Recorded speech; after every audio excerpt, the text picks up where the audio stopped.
Hi Capricorn, I'm Ronique and welcome to Scorpio Soul Time. I hope you all are doing well. Welcome to your April 2023 month ahead readings. This is where we talk about astrology, we pull the tarot and see how these energies that we are working with affects us in our daily world. So thank you so much, Capricorn. If you haven't already liked, subscribed, commented, given my videos a thumbs up, I would really love if you would. It helps my channel grow as well as help the content get out to more viewers like you. If you are new to my channel, welcome. Thank you for subscribing, as well as to my old subscribers, thank you. Okay, Capricorn, so we are still coming off of that really potent March where we had the new astrological year start, Saturn and Pluto moving into new signs. April still has lots of new energy as we are now coming into eclipse season. So this means by the time we get to April 20th, we do have a solar eclipse in Aries, which is a new eclipse point. We're now going to start seeing some of the eclipses be on the Libra Aries axes. But in May, we actually have a Scorpio eclipse, full moon in Scorpio. So we're not fully out of the Scorpio Taurus, but just know this Aries new moon solar eclipse on the 20th will be the first of that new 18 months worth of energy in Aries and Libra. Also, Capricorn, as we move through this month, we are no longer in the all planets direct window. We are now moving into Mercury going retrograde in Taurus. So that occurs on the 21st. So just be aware that there's going to be this continual shift of energy as we move through April. Take a look at the description below where you'll see all the important dates for the month. Okay, Capricorn, let's get right into it. We're going to pull 2 cards per week. We start off with the King of Wands in reverse that first week, as well as the 8 of Wands. So lots of energy, you're moving through, busy going on here at the beginning of the month. Time you get to the second week, we do have the 2 of Wands weighing some options before you, as well as possibly moving away from things that are no longer serving you with that 8 of Cups. Third week, we find you have these 7 of Pentacles, possibly focusing on some projects that you have started. This could be for the entrepreneur. This could be some side projects that you have been trying to build up on the side, as well as the Moon card.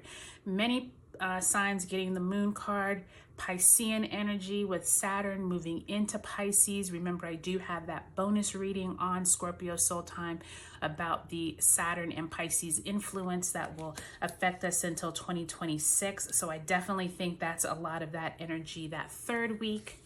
By the time we end the month, you have lots of options in front of you, Capricorn, with that 7 of Cups, as well as the World card in reverse. So possibly some endings. You're thinking about some endings there occurring at the end of April.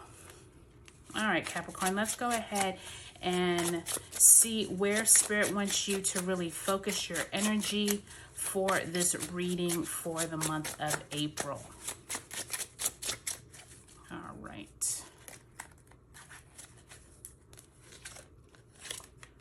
All right, so you have the Queen of Wands in reverse. Interesting that you have so many wands. You have this Queen of Wands, you have the King of Wands, you have the 8 of Wands and the 2 of Wands. So Capricorn, I'm going to tell you already out the gate, I wouldn't be surprised if you and a partner, you maybe being the queen, them being the king, or vice versa, something that you all are working together has some really big impact moving forward for you in this April. But since you're both in reverse, this could also be you all kind of thinking about some options that are before you, but it's really hectic. I really think that you all are going to be working through this energy for, you know, and that wand energy could also be that fire energy of this Aries new moon solar eclipse that comes in. So Capricorn, don't be surprised if you all are just like constantly moving about as you go through April, okay? And like I said, it could be you and a partner as we start off the month with the King of Wands, but you have that Queen of Wands as the overarching energy. So that first week of the month, we have that full moon in Libra on the 6th, Mercury moving into Taurus shadow on the 7th. So be aware of information that might start getting bogged down, especially with this 8 of Wands. This usually denotes lots of meetings, lots of conversations. This could also be around a passion project, something you've been really fired up on, something you started maybe a while back. This could be the entrepreneurial card as well. You really looking at where your business is going, where your projects are moving. So don't be surprised if there is just like lots of information coming in that first week of April. As you move though to mid-April, where we have the, let's see, Venus moving into Gemini on the 11th, as well as the Sun moving into Taurus on the 20th, there is this sense of like, where am I going with this current track that I am? I feel like that 2 of Wands in reverse has you kind of concerned that you're not on the path that you thought you were going to be on maybe at this time in your life. And I feel like some of you are going to be moving away from it. Some of you are going to really, you're going to be weighing your options and realize that maybe this track that you're on, maybe this busyness of the first of the month is not what you want to continue on. Maybe that shifts you into a whole different direction. And I also say that because by the time you get to the end of the month with that 7 of Cups, it's still the same vein of like too many options, too many things going on. Maybe you need to move away from it, okay? By the time we get to that 3rd week, Capricorn, of April, we do have that solar eclipse Aries new moon on the 20th, which is the same day the Sun moves into Taurus. Remember, Taurus is that money, money, possessions, but also with you all being the same earth sign, I'm sensing that there's some goals that you've wanted to achieve, especially around your work world.